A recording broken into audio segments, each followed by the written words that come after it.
Македонија влегува во криза за струја и храна. Македонија троши двојно повеќе струја отколку што произведува, а за да ги задоволи дневните потреби, зема струја од европската мрежа. Државниот електропреносен систем на Македонија МЕПСО досега доби 4 предупредувања од центарот во Швајцарија за ненајавен упад во европската мрежа. Досега Македонија должи околу 15 милиони евра од само еден месец, велат представниците на МЕПСО. Додаваат дека ќе бидат неопходни рестрикции и поскапување на струјата.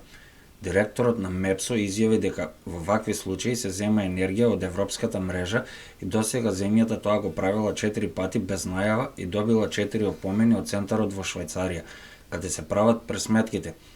Србија, Албанија и Македонија се договорија да го споделат вишокот енергија и храна и се согласија да формираат заедничка комисија за меѓусебна поддршка во справување со заканата од недостиг на енергија и храна оваа зима поради тековните кризи.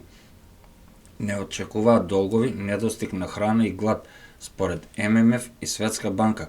Глобалната криза со храна се заканува на многу сиромашни земји, кои се задолжија за време на пандемијата и сега постои ризик од глад. Цените за сите производи се загрижувачки, особено за храната. Ја знаеме меѓународната ситуација, но производителите и трговците често го користат ова и дополнително ги зголемуваат цените. Сепак ценовниот бран одамна се прошири на други производи, вклучително маслото за готвење, месото и многу други производи. Тоа силно ги погодува луѓето.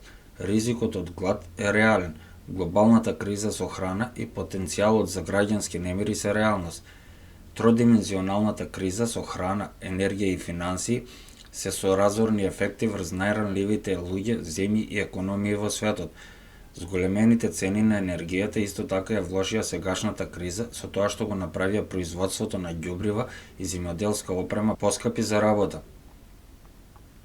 Русија е најважниот светски снабдувач на одредени ѓубрива и природен газ, иако ѓубривата не се погодени од санкциите, продажбата е нарушена поради мерките против рускиот финансиски систем. Покрај ограничувањата на Кина за извоз на вештачко ѓубриво и трговските санкции го прават помалото производство на жито во другите делови од светот. Како резултат на тоа, намирниците сега се над 56% поскапи. Кризата ги истакнува слабостите и енергетскиот систем на Македонија. Кризата истакна голем број прашања со кои се соочува енергетскиот систем и укажува на чекорите што треба да се преземат за да се најде долгорочно решение. Тие вклучуваат изградба на големи енергетски капацитети кои би помогнале на земјата да го избегне недостигот на електрична енергија, па дури и би можела да ја направи извозник на електрична енергија, велат експертите. Рекордно високите цени на храната предизвикуваат глобална криза што ќе доведе илјадници други во екстремна сиромаштија, зголемувајќи го гладот и истовремено заканувајќи се да ги избрише тешко стекнатите придобивки во развојот. Ви благодарам за вашето одвоено време.